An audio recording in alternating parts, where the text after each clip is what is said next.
Everybody familiar with where exit 18 is on the turnpike? That's where our next speaker is. Have you also heard of the reverse? I think it was a reverse classroom.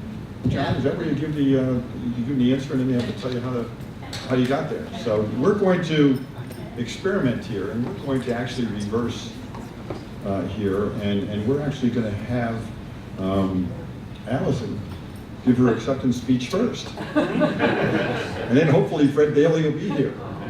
And remember what Ronnie told you, to make sure that you say I look young, and I'm doing a good job, and that he still wants me to be here, even after we have this reverse classroom going on. All right.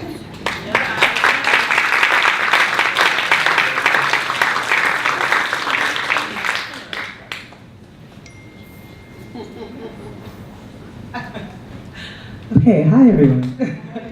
I also have notes on my phone, so give me 1 second. And I have to say, Isaac, I thought you were like the coolest person in the world. I didn't recognize you at first because you didn't have your hair. But, so thank you for this honor. I have to say my reaction when coming to Dwight was the complete opposite of yours, Joe.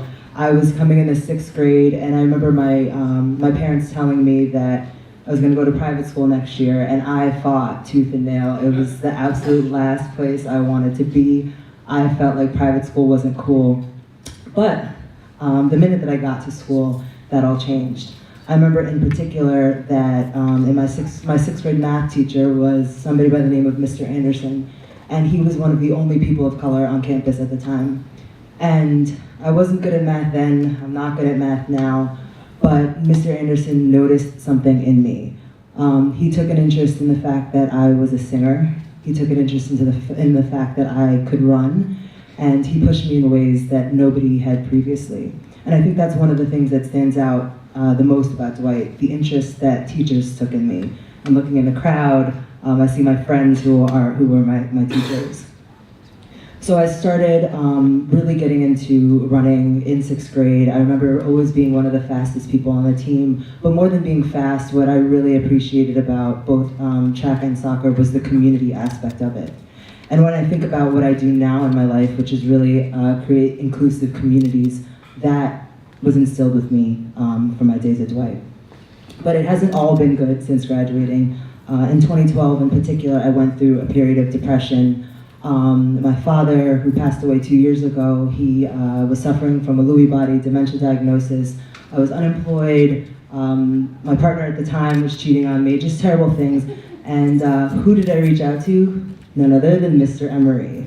And Mr. Emery Greg was one of the people who was with me during really dark period in my life. And again, that just speaks to the connections here at Dwight.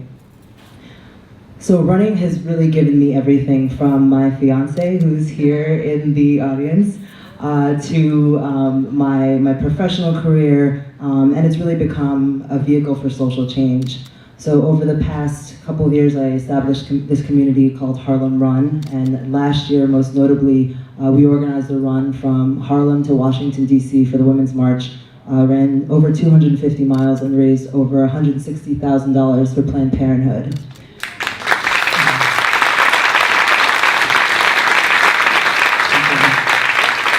And we now have our sights set on the midterm elections and organizing around the midterm, so I'm also going to speak to you, Isaac, about that. But again, all of this really, I'm so thankful that I was able to have this opportunity that I really fought tooth and nail to not have, because it's come to define who I am. I found my voice here, I found my confidence here, and I definitely became an athlete here. So thank you.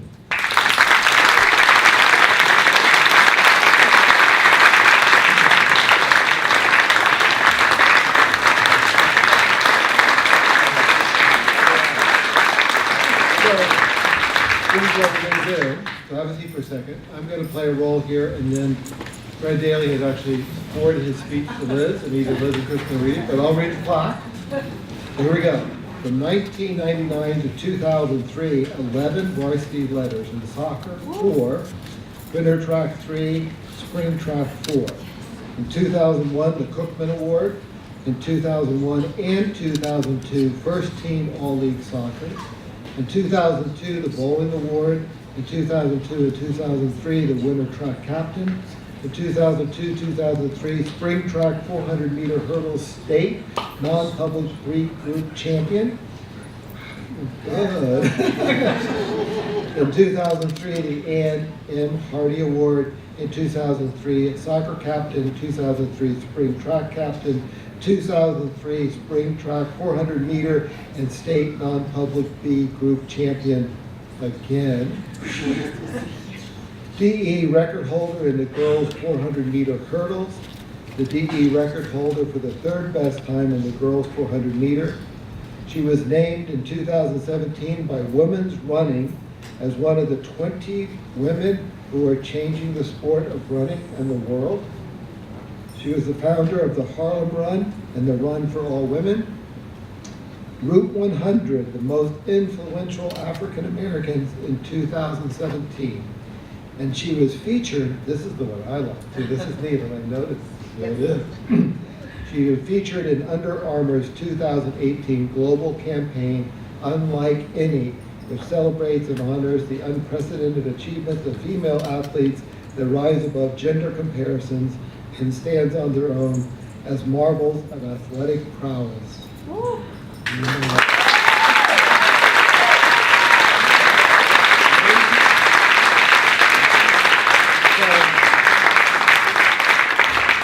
Chris still looks really young.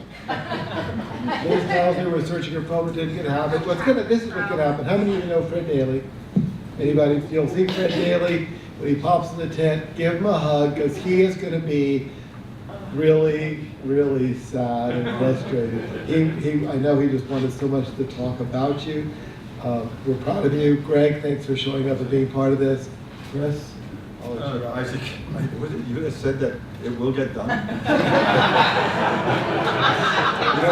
I reflect on everything I hear today. I'm looking at it, I wanted to look at you and say, it isn't getting done. So, anyway. I know, this isn't going over well. So, anyway, Fred was supposed to send his speech. I guess he's driving. And so, anyway, Alison, congratulations. And one of the things that I like most is if you're going to run, it makes the most sense to chase after something. And being the soccer enthusiast that I am, and being the soccer player that she was, I'm so glad that she's back with us, and congratulations.